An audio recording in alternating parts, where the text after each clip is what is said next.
Glisi Galsasis Lemeshchagi.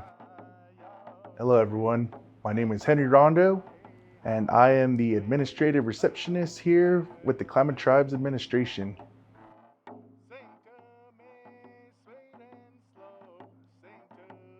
My main job is, would you say, is just the front desk man here at administration. I'm the first person that people see when they walk in, or the first person they hear when they call. So I'm like all over the place. So you got to have a, like a real good feeling for everyone when they answer, or when you answer their calls, or when they come in, and just give them that good feeling like, oh man, I'm coming into the administration building. I don't know how this is gonna go. So you just give them, a good, oh yeah, good morning or good afternoon, stuff that's going on. And then my other job also pertains to being like a cultural activist or a cultural preservationist, as I would say, and going around and helping our different departments with their events they have going on. So whether it be helping run different games, or do different activities, or singing to open up their events or whatnot, it all varies.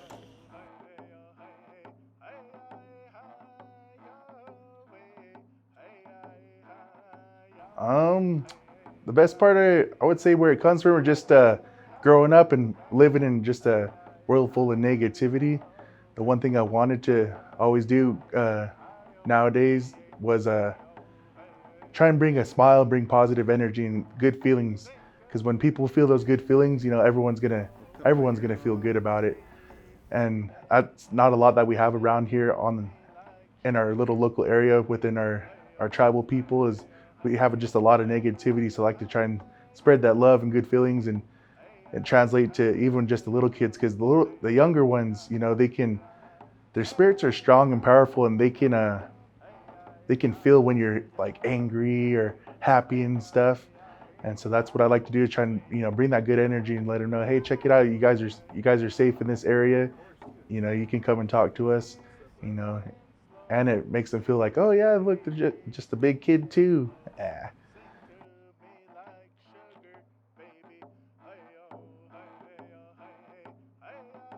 The biggest one, I always joke around a lot with the people, but my best one that is always, when in doubt, smudge it out.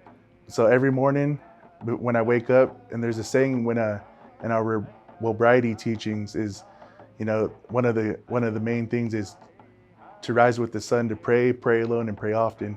And so sometimes I find myself getting up before the sun, and I'll go out and I'll drive around and go find a little area and kick back, watch the sun come up, do some prayers, smudge down a little bit, drink some water, and just thank Creator for giving me the ability to breathe this next day, to open my eyes and be able to move forward in life. Because life is never going to be all crimson and clover. There's going to be all that negative energy around, but it's up to you on how you perceive it and how you're going to take action. And my action is always just when in doubt, smudge it out.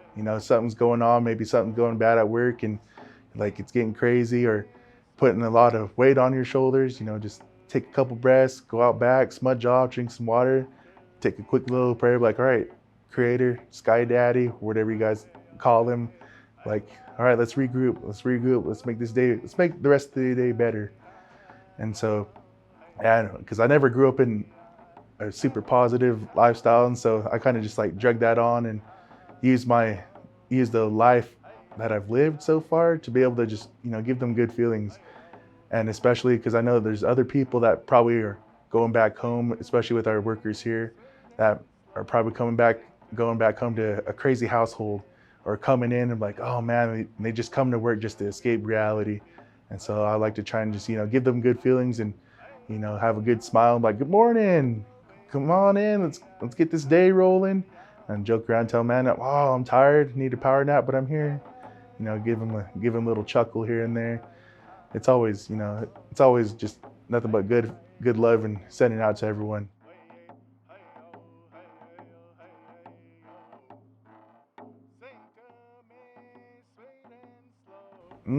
It's super important to me, because nowadays, especially from my generation, starting with, is we were part of that next generation that didn't really get the opportunity to be able to learn some things. The only thing that we knew about that we were deemed as cultural was drinking, partying around, and using and abusing drugs. And that's a lot of the things that we learned. And that's the way that we were taught, was like, to be a warrior, you had to be an alcoholic and you had to fight with everyone. And so growing up and seeing all the things that I've seen, I took those into account, and I was like, I don't want to live a life like this. And so yeah, I used those to my advantage, and wanted to show the rest of my fellow peers, hey man, we don't need these substances and these spirits to be able to live a good life.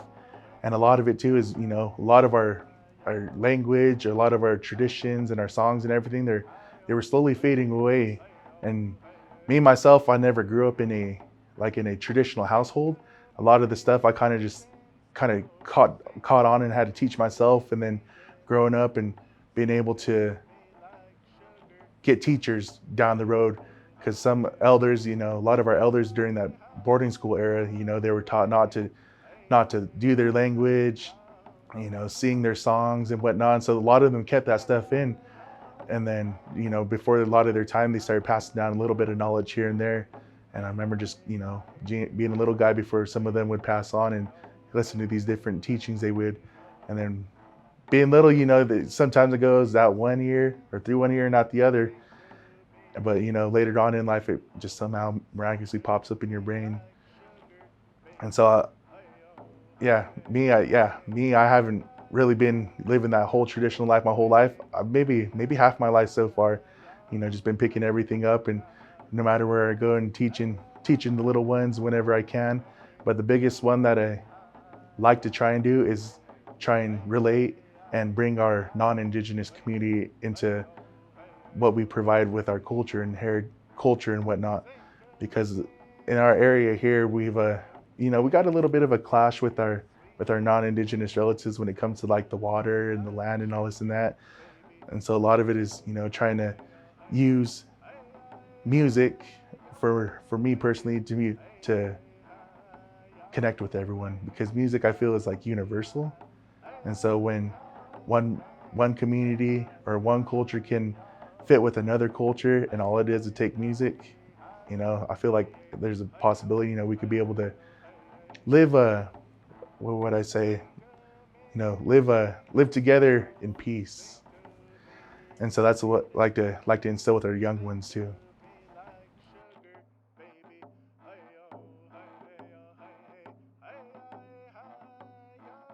Personally, for me, it's been amazing. It's been a long journey. But yeah, I take it wholeheartedly now that I'm a little bit older and more wiser and know what's going on in the world. That's one thing I really, took to heart, was we need a lot more knowledge keepers. We need a lot more traditionalists and culturalists that want to take advantage and learn what's still here and be able to pass it on. And that's what, I kind of just took it to heart. I'm like, hey man, check it out. Because growing up, I never lived in a good life, but I can always proudly say, I never, to this day, never touched a drop of alcohol or used and abused those drugs or anything, because I want to be able to be like a voice for, I joke around and say, a voice for the people, to let them know, like I said earlier, we don't need these substances, we can live a good life, And the biggest thing growing up, when I was coming up with our prevention people, was the biggest slogan we had was culture is prevention.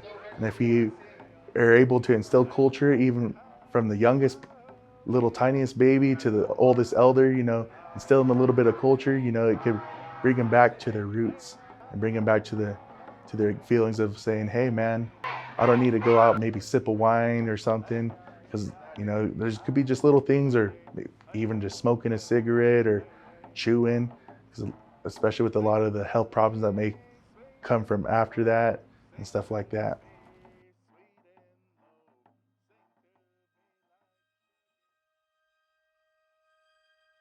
The one thing that I usually want them to take away is just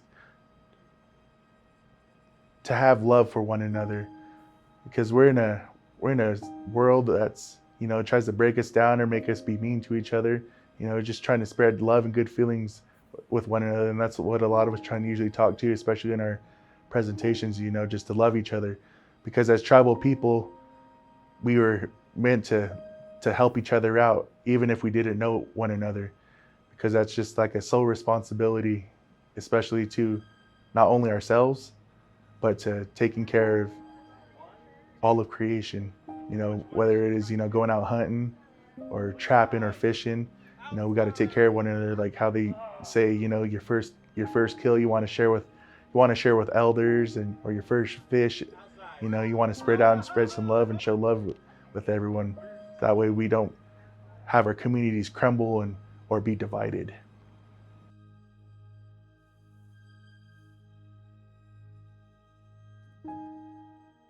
Yeah, so yeah, like I was saying earlier, especially with the singing aspect, I never grew up in a traditional family, and so I never really knew about powwows or singing until I started getting into my teenage years. And so I kind of just took an interest into it, saying, hey man, this sounds pretty cool. I think I can do it a little bit. I wasn't born with a super loud voice or super beautiful voice like some people you'd see, or like a lot of those powwow videos you'd see with those big drum groups. So I just kind of took it on, and like, yeah man, this does make me feel good. I'm not a very good singer, but I know the songs. And so just, what would I say, being open-minded, and just going with the flow, and just having fun with it. And it's just like how some people would have fun going out to karaoke. Sometimes it takes a little bit of liquid courage for people to come out, but then I'm on the other aspect of the life. I'm like, hey man, we don't have to have a little bit of that in our system. We can still go out and have fun. Sing your little heart out. And like the story I was telling all the kids, no matter where you come from, there's always going to be a song with you. No matter what race, what culture, or where you come from, there's always a song. Even if it's just Kumbaya or Old MacDonald, there's a song for everyone.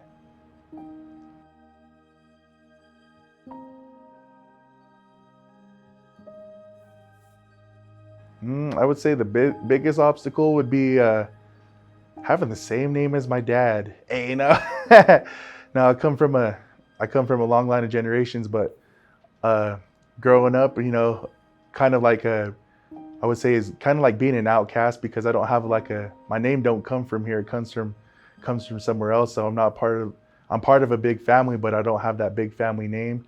A lot of it, was just being like outcasted or not invited to different family functions, and then going out within our non-Indigenous community, just our community in general, and being an Indian and trying to do our own thing, and having the non-Indigenous community, still kind of hating on us, and like, oh no, you're just another, no good Indian, you're just a dirty Indian, and not being able to have opportunities to work elsewhere. And a lot of it too is, what the older generation, what they instilled when they were causing their problems and whatnot, and losing out on a lot of opportunities for that next generation to be able to go and work for a place like, oh yeah, we've had Indians come in here, and all they did was just drink on the job, so we won't hire Indians here, and this and that. They won't, some places won't tell you, and a lot of jobs nowadays, that's holding really people back is just education. Just the basic education, whether it's your diploma or your GED. That, and I would say probably the licensing, because now with different stipulations going on, whether you're trying to apply for a state job, a government job, or just a regular job, even going for fast food or something, they want in-depth, background checks and whatnot. So that's kind of like a big thing too. And depending on the people that are doing the hiring process, that's also always a big barrier, depending on if they take things personal, or they try and just play by the book, or however they do it. But yeah, that's always, I've seen a lot was just mainly, basic education, and, having driver's licenses. And for the longest of time, I'll tell myself now, I'm guilty of it a little bit, but, I I ended up going on a different route, but got my ducks in a row, and here I am now as the voice of the people. Yeah.